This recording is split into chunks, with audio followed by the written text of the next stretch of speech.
Ôi tôi phải nói. Có lẩu cái nào nó nào ơi. Có một lẩu nó còn trên dưới to to là.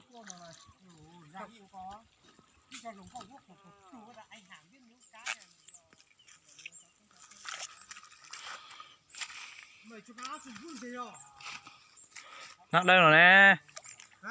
Nặng đây rồi nè.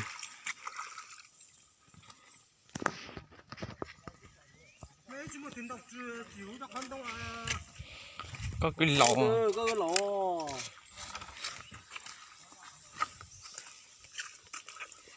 Xuống cái hang cái lá xuống á. Xuống cái hang à.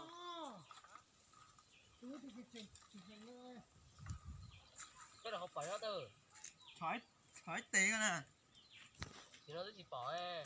Đâu hả đây Rồi con chia bỏ tao hoa đi nè. Một thấy một. Nó chém bánh lẩu đó một vó mình được kia.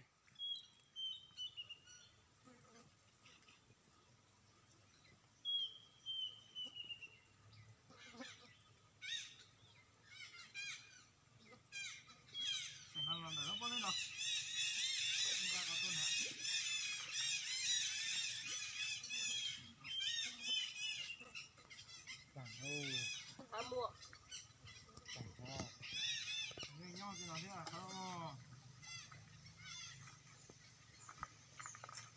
Không có mấy tù, không có mấy tù.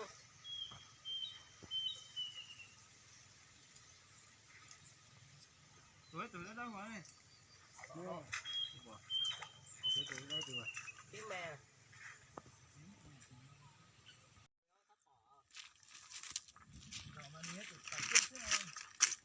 Chỗ tay đúng không? Cái thấy tụi tao kia. Ô, chứ tụi này tụi ngon.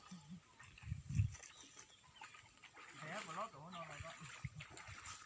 Chắc là tôi là các con tôi kiểu nó có tí đu còn thằng nó chắc là xuống nó xuống nó nè. Có mất tay thôi mà. Tay nó nè.